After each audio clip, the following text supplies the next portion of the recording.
Okay. Good evening, good afternoon, good morning, and whatever. I'm not sure where people are in the world, but they're joining us from everywhere. Let's see the camera. Can you all see the snow back there? Wow. Where's the snow? Well, you got got Anthony. Oh well, the star is in the frame. That's what's important here. It's very important.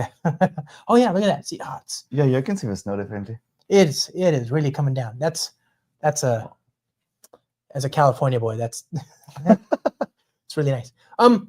We are in beautiful, magnificent Montreal, Canada, and I am joined, of course, by my friend Anthony Dahanne. How are you? Hello, Josh. Hello. Good, and you? Thanks. Have you been on the show before? No. Why not? What is wrong with us? What has happened?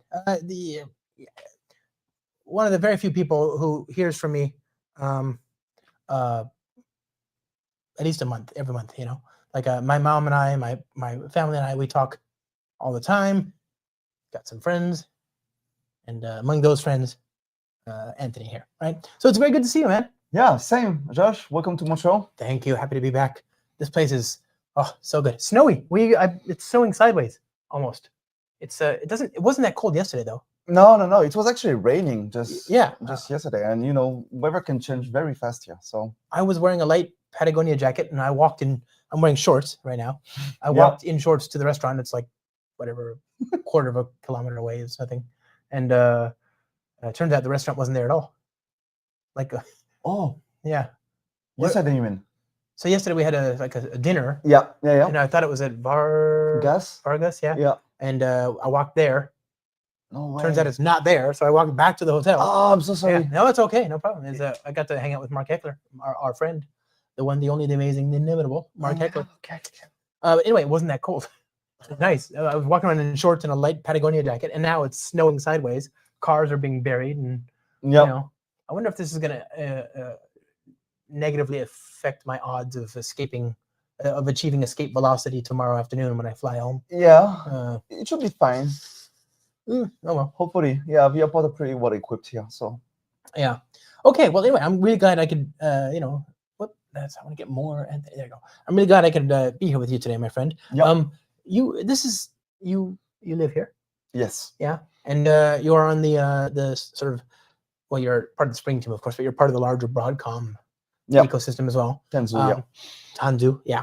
I don't even know what I guess we're Tanzu. That makes sense. Yeah, well, definitely. Yeah. Tanzu is VMware Tanzu. The VMware Tanzu division. Yep. And what do you work on? Thank you for asking. So I'm working on the Java Buildpacks along with David O'Sullivan. And we're just the two people working specifically just for Java Buildpacks on Cloud Foundry, but we call sometimes V2 Buildpacks, as well as on the new generation that is V3 Buildpacks that allows you to produce Docker images and container images for your application, and which is integrated directly into the Spring Boot plugin. Yes, it is. It's so that's been there since like 2020, right? Mm-hmm. Spring Boot 2. something, and then we did Spring Boot 3 in 2021 or 22, I think. Mm-hmm. And it's just been getting better and better. But basically, if you're using the Spring Boot Gradle plugin, it's what is it? Gradle build boot image. Yeah. And then in Maven, it's Maven Spring -boot :build-image. Yeah, that's right. And that support behind the scenes, it assumes you've got Buildpacks, right? Yeah. It's behind the scenes, it orchestrates Buildpacks. What are Buildpacks? Yeah, exactly. So the way it works is that in the main Spring BOM, there is defined a default builder, and this is what's going to tell the Gradle plugin of a Maven plugin to actually which builder to use, and then the builder can reference all the individual build packs. So we have build packs specifically for Spring Boot, for Sift, for Java, of course, for native, and many others. So basically, then everything there's going to be a detection process, and after the detection has run, then we're going to build each layer for each.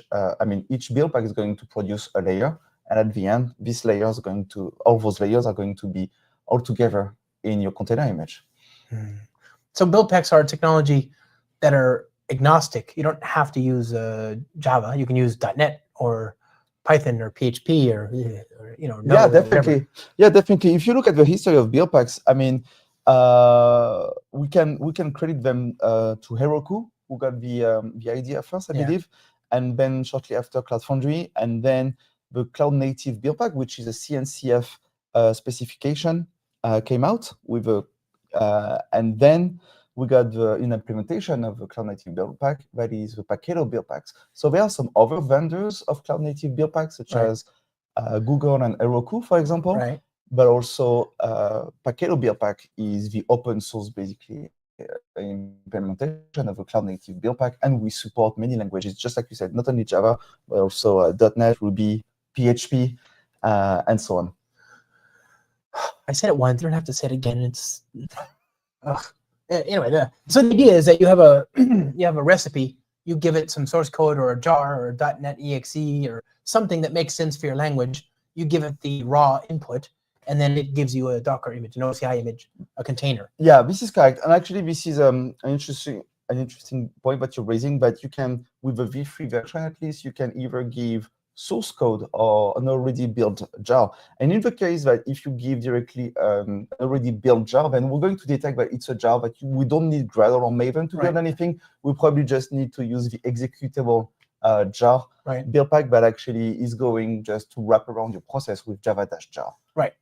And then because it's a recipe, and it does a similar thing for these other languages, right? All sorts of there's Buildpacks for all sorts of different ecosystems, and that's correct. Like in the Python Buildpack, for example, might also know about requirements TurboGears and Rack and all the different types of Python apps. Yeah, that's right. Yeah, and for example, the JavaScript one, I mean the Node.js Buildpack will actually notice your package.json, and then it's going to run npm, for example. Yeah. So that is going to fetch all the dependencies, and then it will know that the executable, the entry point of your image is going to be node space the JavaScript source code. Yeah. Main class. So that that's how we say because there's no classes there. No, so okay, so all that to say, it's a great way to get a container for production. That's what we want, is we want to be able to, because that's the original use case, right? Heroku is a platform as a service. Yes. They came out, I don't know, 2006, 7, 8, whatever. And eventually, it was originally a Ruby one. Eventually, they got to the point where it was just a multi-language. In order to facilitate that, they had this thing where, you could give it Ruby code, and in the earliest versions, you give it Ruby code, and it would know what to do with Ruby. Yeah. But now what do you do when you have to support any arbitrary process type, right? So they have this indirection, this abstraction, this mechanism where you take a source code artifact and turn it into something that can be deployed on a cloud, right? And that was this original Buildpack mechanism. Yeah, exactly. Now the original one is actually super easy to understand. So I don't want you to use the original one, but I want you to understand it because, dear audience, because it's super easy to understand. It's really empowering when you realize what it is. It's a directory full of scripts with well-known names. Yeah. And those scripts do things like set up the environment, set up the runtime, and then run. So the scripts have well-known names. The orchestrator invokes those scripts at a well-known life cycle. Yes. And that's it. So you can provide a Python, or our friend Dahanne, he set up one for COBOL back in the day, in the old days. Like you can run anything in this framework, right? It's like an init5 or system V for cloud, right? Yeah. And eventually it creates a file system that can be made into a container. Yeah. So this is what I was saying with introducing to you the CNCF Cloud Native Buildpack, because they just have the default CLI, which is the pack CLI, and they also host the lifecycle and all the specification of a Cloud Native Buildpack. So then it's up to you to implement, to follow this specification, and then you will make sure that your image, that basically your Buildpack will be compatible with any Cloud Native supported Buildpacks. Right. Yeah. So now we have V3, which is Docker first. It's container first, right? It's OCI image first, as opposed to, like, in theory, could you have used V2 without creating a Docker image? I guess you could have, but so we would expect that. Yeah. So what we call V2 is usually we're talking about the Cloud Foundry Buildpacks. So there's one for Java. Well, so fast forward, we created Cloud Foundry, open source that in 2011. Right. Yeah. We needed to do the same magic trick, and Heroku did. Yeah, Heroku did, and so we implemented their it wasn't really a standard, but we implemented their open design, and we used, and that meant that you could use the same build packs as they had for Cloud Foundry. But the Java team at the Spring team knows a lot about Java that maybe, and I'm sure the Ruby team at Heroku knows a lot about Ruby, but we knew a little bit more about Java, so we built our own Java build pack. That's right. And I think the other day I looked at the history, and I think it's more than 12 years old now, the Java build pack for Cloud Foundry. So it's super old. I think credit is due to Ben Hill mainly, and others, Dami Kusa, for example. But yeah, the V2 Cloud Foundry build pack for Java. Wasn't Glenn Normington on that as well? Oh, I could be wrong. I think Ben and, was it Glenn? I wouldn't know, honestly. Well, he was working on the Java client, maybe. Oh, the CF Java client. Yeah, maybe. The client Java client, which is something else. But anyways, yeah, the Cloud Foundry Java build pack has many helpers so that your application can run properly in Cloud Foundry. For example, one of them is the memory calculator. Right, that's so cool. Yeah, exactly. That's gonna. How does that work? So basically, the way it works is that it looks at your environment, it looks at your Diego cell, and also it looks at your app. For example, we can detect if a Spring Boot is a reactive one. We can actually set the number of threads. For example, we can, downsize the number of threads. So this is kind of a thing that, it's going to provide, of course, XMS limits. Right. But yeah, basically, it just tries to get the best Java configuration to run on Cloud Foundry.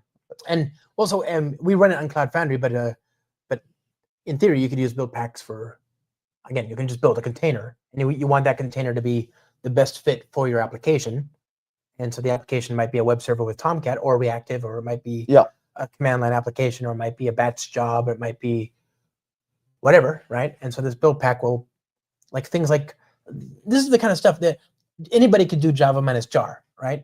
Yeah. If you think production is Java minus jar, good. That your life is good for you. Keep it up. Don't bother. Yeah, exactly. But that's never true. Yeah. For almost anything. I mean, even stupid things like what's that? You limit the number of file nodes on the operating system needs to change, or the number of threads that you get in your Kubernetes pod or whatever, or CPUs, or you have a temporary folder, temp folder, just setting the memory constraints. This is the other thing people don't realize. Java was one of the first languages to have the ability to limit the amount of RAM you used. There's no way to compile a C program and tell it how much RAM to use. You have to use the operating system to do that.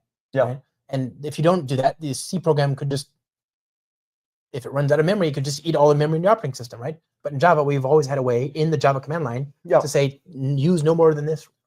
True, but now you have Docker. Yeah, exactly. So after the rise of the containers, then we relied on C groups, which is going to give you the limit of the amount of, the limit memory that you can actually use for your process. Well, but what I'm saying is there's now a negative interaction, because those things need to line up. Yeah. Right. So Java, you need to specify the JMX and all that stuff, but it needs to, not JMX, MMX, MXM and MXS, XMS and XMX. Yeah. You need to line that up with what's happening in your container. Yep. And just all this stuff. Certificates. Yeah. Specifying certificates needs to be done, and that you need to load that in the keyloader. Yeah, exactly. Agents, Java agents from your favorite observability tool. Exactly. Yeah. For example, Datadog, AppDynamics, New Relic. Exactly. So we have a build packs for each of them. Yeah. And basically, we're going to detect. If, for example, you give to us a configuration or just an environment variable, that's going to be a signal for us to actually go and download this agent for you and actually wire the Java dash. We're going to give the additional options. So if it's an agent, probably we'll do the agent attached to your Java run application, run command. Right. Is this sort of like it feels very sort of Spring Boot like, in that it takes these very subtle cues from the environment and from the application and layers extra functionality for you based on whether those things are present or not. So the presence of a certain file here, the presence of a Java agent or a build pack. You just layer these capabilities kind of like starters. That's right. In Spring Boot, Yeah, exactly. So that's all super good, right? I'm a big fan of build packs, and the Java build pack in particular. one of the magic tricks that, again, it's now part of Spring Boot. You can use it from Spring Boot since 5 years now, Yeah. basically. Actually, yeah, I think that first release, it was early 2020 when we added it to Spring Boot. Mm-hmm. So one of the magic tricks that I love about that is that, 2 years later, the Spring team started exploring GraalVM and how to introduce that into the stack. Yeah. And, like for a lot of people, that means changing your whole build. But with Buildpacks, it means nothing. You just set up you use the right profile. Yeah, exactly. Profile native, yeah. and then there you go. Yeah, that's true. But I'm not sure who created the plugin first. Maybe Scott Frederick, I guess. He worked on that actually. But yeah, then it was kind of easy to actually tell those plugins to actually build a GraalVM native image. The difference here is that when we're going to build your application, we're not going to download a regular JVM, but of course we're going to, exactly, a GraalVM enabled JVM. So Nick, a native image kit from Belsoft. Yeah. So this is the default one that we're using. But if you want to use the GraalVM CE distribution from Oracle, you can also use that. But yeah, that's true. By default, we use the Belsoft one.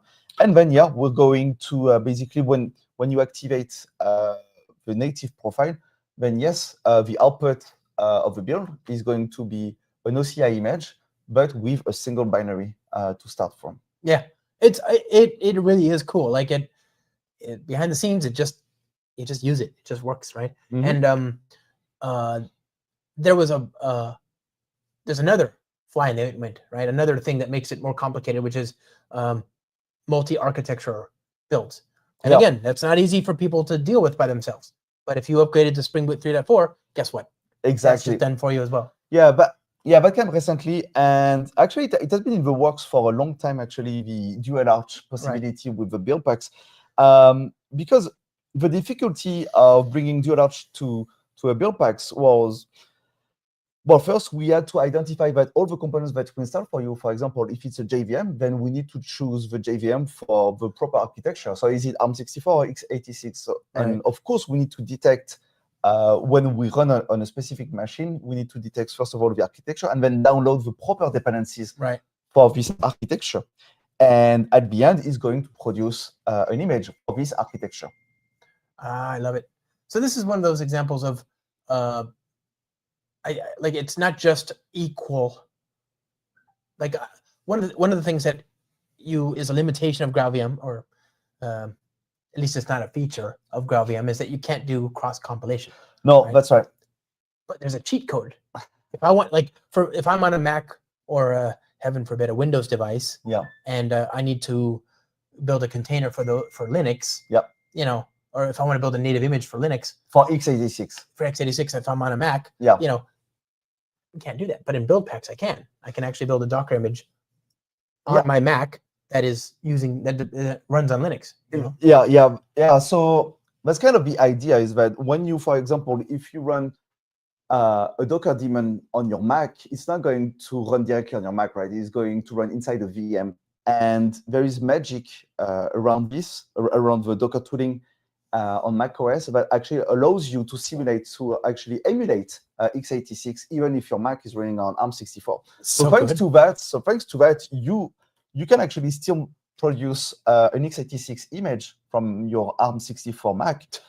But unfortunately, it's going to take a while, right? Because there's going to be the emulation that's going to run. So usually that's not that pleasant of an experience. So this is why it was really important for the Buildpack team, for the Java Buildpack team, to actually be able to run natively on ARM64 for owners of a Mac MX computer, because otherwise, just always producing images from your machine, because of emulation, it could take a while, and actually sometimes your build could even hang. Hang. Oh no. But it's all fixed, and it's so nice. I just love it. I'm a big fan. And so Java, well, first of all, the other thing is there's security, right? Like, so one of the things I love about Buildpacks is that it's, you're getting a well-tested, integrated sort of base layers and all that stuff. That's correct. What's the makeup of that stuff? So we have a concept in the Buildpacks world. So either the V2 for Cloud Foundry or even the latest V3 for OCI images, we have a concept that is named stack. And basically a stack is, well, for example, the default stack for Paketo is Ubuntu. So we have a stack for Ubuntu Bionic, Ubuntu Jammy, as well as Ubuntu Noble. Right. And what we do with this stack is that we make sure that all the build packs are going to be compatible with this stack. So in the specification of the build pack, you can actually precise if your build pack is going to be compatible with wildcard with star stacks, Right. or maybe some build packs that are only going to work with a specific stack. In that case, this build pack will be said to be only compatible with Jammy, for example. On the Java side of the Paketo build packs, I can tell you that most of them, if not all of the build packs, are compatible with any version of Ubuntu. So usually it's not, that's not that big of a deal on the stack that we're using. Now, one of the things that's always kind of struck me is there's a text. What is that text file that's in? Is it requirements.txt? All the other build packs except for the Java one support it, right? Like are you talking about the proc file? Proc file, yes. Yeah, that's a Heroku thing, right? And why doesn't the Java one support that? Yeah, we never use that. I mean, we never made that a requirement, because with the Java build packs, we basically guess properly what's going to be needed to run your application. So usually we can even detect if it's a Spring Boot application, and if it's a Spring Boot application with an executable jar, we know that we can do java-jar. So we run a lot of tests on your source code, and as well as your with the content of your jar. Yeah. To actually find out what is going to be the proper way to start your process. Right. So no, we don't need to have proc file. Proc file were used basically to give you to explain how we start the process. Right. That's what. Yeah. So usually, if you remember correctly, the default key was web, and then for web you would give the command line to start the process. Exactly. Yeah. That's correct. Which is great. I mean, I used it. Now with V3 build packs, it's easier. It's easy to add a layer and get extra functionality. But in the old world, it was sometimes I wanted to install like FFmpeg or something. So procfile was a natural place to do that. I could set that up before the process ran. But now it's easy because you can just add layers. It's so nice. Yeah, that's true. Yeah, you're right to say this. But for example, if the base stack that we provide you with is not enough, then if you want to add some additional content, some additional packages, well, you can with that. And also, I think there is an apt build pack as well, where you can do apt-get stuff. So we have now. So that's the other thing is V3 also has this multi build pack thing, right? Where it's like a composite. That was one of the difference between the Cloud Foundry build pack and the V3 Cloud Native build pack. With the with the Cloud Foundry Java build pack, in one single repository, we would define all the dependencies and all the helpers that we can install and use for you, even the agents, even the third-party agents. And it was just part of one single build pack, right? Yeah. And now with the Cloud Native build packs, we just divided. Each build pack does just one thing. That's so nice. So yeah, there's just one build pack, for example, for Datadog, one build pack for Spring Boot, one build pack for Java, and so on and so forth. And they get composed into a final thing that. That's right. Chain of responsibility pattern, right? Like each one gets a chance to. Yeah, exactly. Part of the spec of the Cloud Native build pack spec, you have actually the possibility to define an order of execution for each of the build packs that are included in the build. So thanks to that, we're just going to arrange the order so that it's going to work for your project. So you can have preconditions. You can basically say, before my layer gets invoked, I need to make sure these other things run before it, right? To set up a certain state or whatever. Yeah. Basically, so cool. It's just part of some dependencies. For example, the Maven build pack is going to require JVM build pack. Sure, right. So yeah, it's just kind of we make dependencies like this, and we can make them explicit. I love this. I love it. This is and it's very easy to do from a consumer perspective. Now, most people don't need to do this. Again, the other thing, I'm not saying you need to do this. It's just that you can. So it's one of those rare things where, like Spring Boot, actually, the analogies to Spring Boot here are endless. Spring Boot is a framework. It is open for extension, but closed for modification, right? That is to say, you don't need to recompile Spring Boot to change how it behaves. You can just plug in the right callbacks, right? The right interfaces, the right implementations of types. And the same thing for this. You can add in extra layers to change the behavior of something. You don't have to recompile the Java build pack to add functionality to it. Right? That's true. Yeah, absolutely. and that's I say recompile, rebuild. You know, the build pack. It's just really, really powerful. The other benefit, I think I forgot to mention this. The main benefit is that it's consistent. So most people won't need to change anything. Some people will change a little bit, and they can do this. There's a nice, easy extension hook called layers. Yeah. Right? But most people don't need to. And the nice thing about this approach is that let's say your organization has 1,000 apps. You all use the same build pack. If there's a security vulnerability in Ubuntu, you just upgrade the build pack one time. Yeah, exactly. And this is where Buildpacks really shine compared to Jib or the Docker file, for example. With the Docker file, of course, you can definitely define what's going to be inside your application image. The thing is that in a big organization, for example, all developers team are going to come up with their own Docker files, usually. Whereas using the build pack, you can definitely define build packs proper to your organization, so that if you solve one issue, such as including a public certificate for a corporate certificate authority, you just solve this issue once for all teams. And the best part is that, for example, once again with the CA certificates build pack, if you solve this problem once for Java, then it's also solved for Node.js and Python and all other languages, because this build pack is in common and is configured the same across languages. So basically, using build packs, you just have to solve the issue once, and then it's going to, and then you'll be able to apply this to all your organization. I love that, because yeah, exactly. The certificate that's a really hard thing to solve, right? Yeah, and because each language has its own thing, right? You were just saying before the keyloader.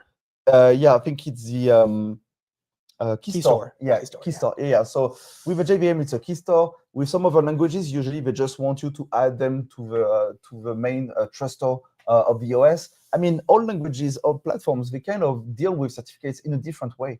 So the cool thing with the CA certificate build pack is that it abstracts you away from knowing the specifics on how to add a new public certificate into your chain. Do you specify, so if I'm using that, do I just point it to an environment variable with the base64 encoded version of the certificate, or? Yeah, that's kind of like this. So basically, you will get the public certificate, you will put it inside a folder, and when you're going to build, you will basically create a binding, and the binding is basically a way to attach a volume to our build. And thanks to this binding, we will see this certificate, and then we will act upon it and call the key store based Java utility to actually add it to the start of the JVM. Love it. Yeah, I love it. So good.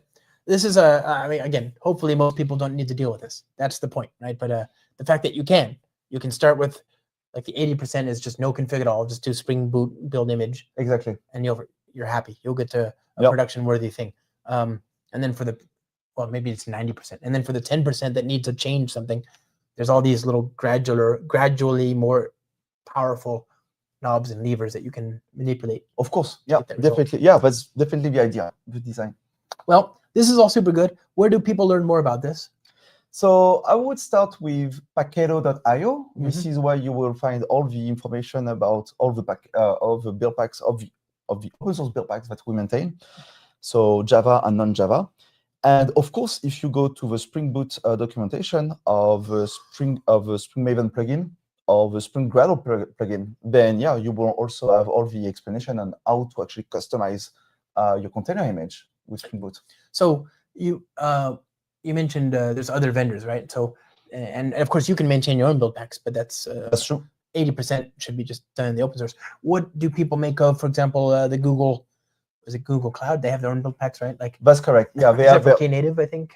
I think they use it for Cloud Run. Okay, yeah. Actually, I did a presentation at ConfFoo actually about the different platform as a service, and I actually had a look at what we do with at Google Cloud. And for the product named Cloud Run, they basically, when you send your source code, they're going to once again run the detection phase, and then we will apply all the build packs that we will need.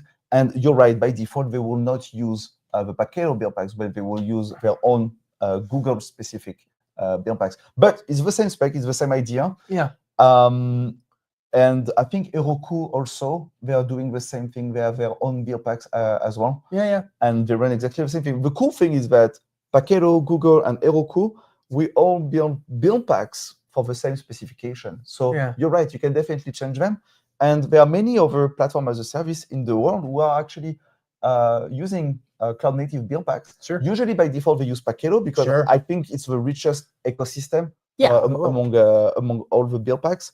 But yeah, some other platform as a service by default, they use the Heroku Buildpacks as well. So yeah. So cool. Yeah. So cool. So yeah, that's another thing. You're like that homegrown Docker file that you've built. There's no ecosystem around that. Nobody's maintaining that. It's just you. But if you're using Buildpacks, there's potentially hundreds of people around the world who are looking at this stuff all the time. Exactly. Yeah, that's kind of. Basically, with Buildpacks, we just solve the issue once, and then everybody can actually benefit from this. Yeah. That's kind of the idea. Whereas with a Docker file, it's a text file when you think about it, and yeah, you need to maintain it. You With need no to compiler.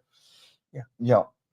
Well, yeah, actually, yeah, there's no verification, but sure, that's kind of a daunting task. For example, if you look at with the patch releases from the JVM ecosystem, whenever there's a new patch release and the Buildpacks, like the next week, we will actually going to publish new version of the Bearsoft Liberica Buildpack, for example, to embed the latest version of Bearsoft. If you are maintaining your own Docker file, what are you going to do? Are you going to rely on latest, or are you going to pin a specific version? But if you do pin a specific version, you will need to make sure to actually upgrade. So yeah, that's kind of a hard issue, actually, maintaining a Docker file, and Buildpacks, they solve this issue for you. Yeah, I love that. Mm-hmm. Okay, I appreciate you for all that you've done and do. I learned so much from you. I'm sure people want to learn more. Where do they go are you on the internet? Do you want to be found? And if so, where can people find you?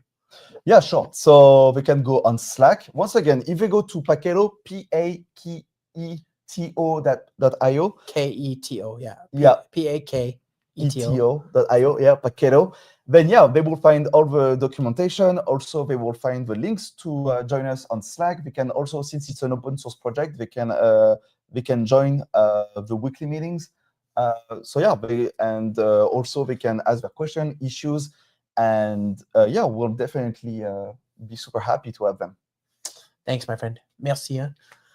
Pleasure. Thanks, everybody. Thank you. Bye-bye. Bye. Stay tuned. I'm going to have more streams coming up. Bye.